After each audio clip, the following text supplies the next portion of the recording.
Me fala um pouco como que, até para quem está ouvindo a gente e acha que só existe empresa de manutenção de mineração e siderurgia.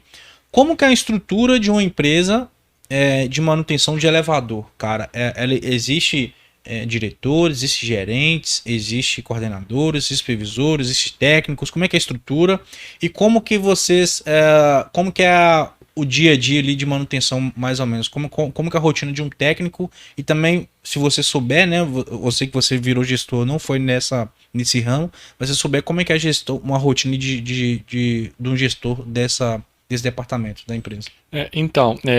Eu trabalhei em duas empresas de elevadores, as duas que eu trabalhei multinacional. Uhum. Então, assim, são empresas grandes, estão no mundo inteiro, no Brasil bem estruturado e no mundo inteiro. Então, assim, elas são grandes, né? Gerência de fora, gerência aqui dentro, coordenador, supervisor e os técnicos que fazem a engrenagem toda rodar, né? Assim, a estrutura, quando eu me deparei que eu entrei, eu achei sensacional, né? Nunca tinha trabalhado numa empresa tão grande. Eu trabalhei numa empresa grande de telefonia, mas não conhecia a parte de manutenção igual eu ia trabalhar. Então eu entrei, fui trabalhar numa empresa já multinacional grande e fiquei maravilhado com tudo, né? Então, assim, uma estrutura impecável, te dá aquela chance de trabalhar adequadamente, segurança total, porque eles prisam muito em segurança, essas empresas multinacionais, né? Então, não querem nada que aconteça para não manchar, não acontecer nada, né?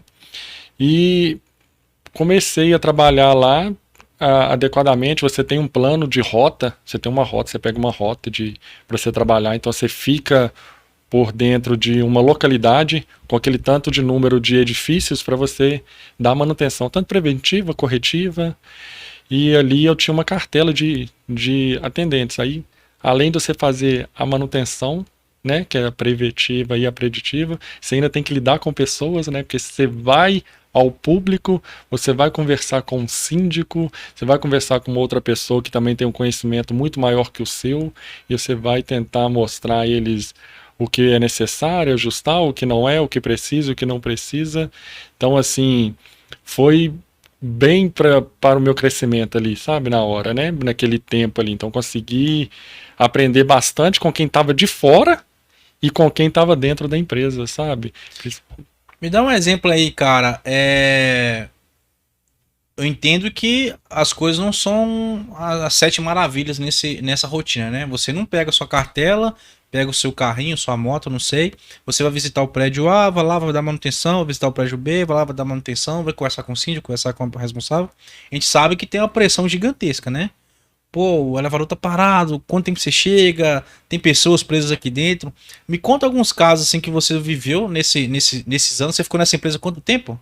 Nessa primeira que eu passei, eu fiquei 5 anos. 5 anos. É uma história que você tem lá dentro, né?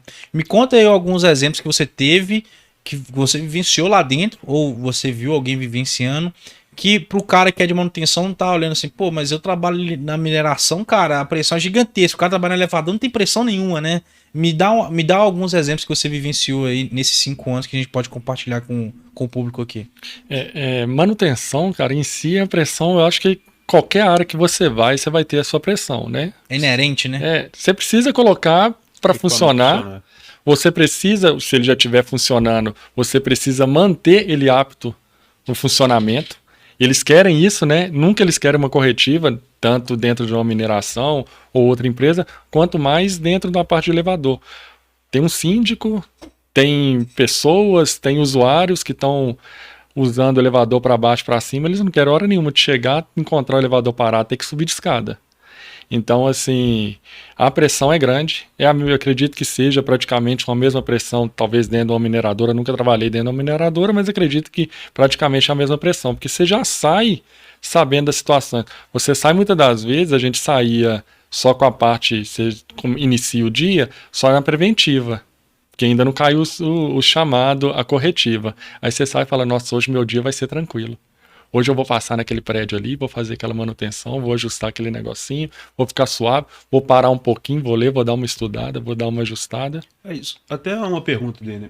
Na manutenção, à medida que você vai fazer suas manutenções nos elevadores, você já vai começando a ter os tempos certos para executar determinada atividade. Lá tinha alguém que controlava isso? Por exemplo, deu um problema, tem que fazer a preventiva no elevador tal.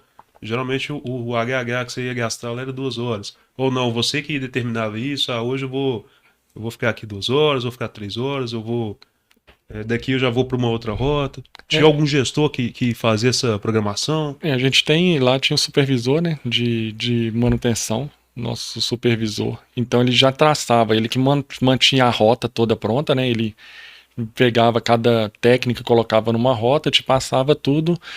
Você tem mais ou menos assim um plano de bolso, né? Tantas horas você fica naquele prédio, você faz isso. Mas a gente que trabalha na manutenção, a gente sabe que nem sempre funciona também como está escrito. Muitas das vezes está falando ali que você vai fazer aquela manutenção preventiva em 30 minutos. Você chega lá, você fica 2 dias, cara, sabe? Caramba. Porque assim, porque depende, você vai mexer, parou, você mexe no negócio que você viu que não estava adequado, você parou ele, aí você vai tentar ajustar, aí não conseguiu ajustar naquele dia, precisa de uma peça adequada, você vai para o dia seguinte, né?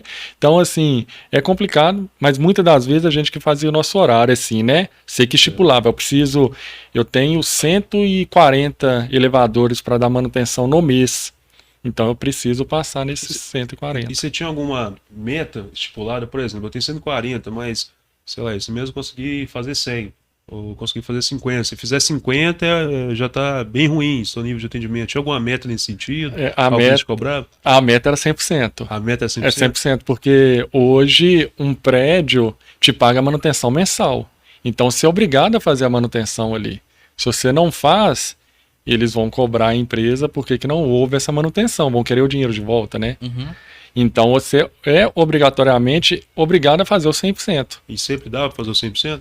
Geralmente sempre dá para fazer o 100%. Uma vez ou outra você vai agarrar um pouquinho, vai alguém lá te ajudar, né? Um outro técnico sair da rota dele que já conseguiu, vai te ajudar, mas geralmente você conseguia passar tudo no 100%. E só um outro ponto, igual você disse que nessa empresa já tinha supervisor e tudo. Geralmente quando você forma um curso técnico, geralmente o técnico ele tem, você tem 2 caminhos para seguir, ou você vai se especializando cada vez mais na sua área de atuação, para você ser o expert ali da manutenção de elevador, ou você tenta caminhar para o lado da gestão. Eu quero fazer uma supervisão, lidar com pessoas. Nessa empresa você já tinha isso dentro de você, cara, eu quero ser um supervisor daqui a um tempo. Não, eu quero me especializar mais, ser o expert da manutenção. Você já tinha isso em você? Eu sempre fui meio incomodado, né, igual eu falei. Eu entrei eu tinha acabado de sair do curso técnico, tinha 6 meses que eu estava nessa empresa, então eu entrei como técnico, mas o meu pensamento não era continuar como técnico ou melhorar como técnico, né? Como você falou, ir crescendo como técnico, primeiro momento ali crescendo como técnico, para depois ir assumindo os cargos mais altos dentro da empresa. Então com 6 meses, eu cheguei em casa e falei, vou fazer uma faculdade. Que legal. Aí ela, vou fazer uma faculdade, vou fazer engenharia, porque é tudo voltado para a área que eu já estou mesmo, vou querer fazer engenharia e vou mexer. Aí fui lá, me cadastrei no curso, fiz lá e iniciei, né? E lá tinha engenheiro nessa área? Lá tem engenheiro de manutenção, né? Tem o pessoal que dá treinamento, são engenheiros. A maioria dos supervisores também já tinha engenharia, por isso que eu ficava olhando e falei assim, não, se eu quero melhorar aqui dentro para um cargo maior, eu preciso ter no mínimo engenharia. Todo mundo tinha engenharia, eu falei, preciso tentar ter engenharia também. E eu olhava assim, os técnicos que estavam junto comigo trabalhando, nenhum estava fazendo. Eu falei, então se eu começar a fazer, talvez para mim eu consiga melhorar primeiro do que eles, né? Não que seja o certo, o correto, né? Mas talvez eu consiga melhorar. Aí fui começar a fazer a faculdade lá de engenharia elétrica, sabe? Onde que iniciou tudo.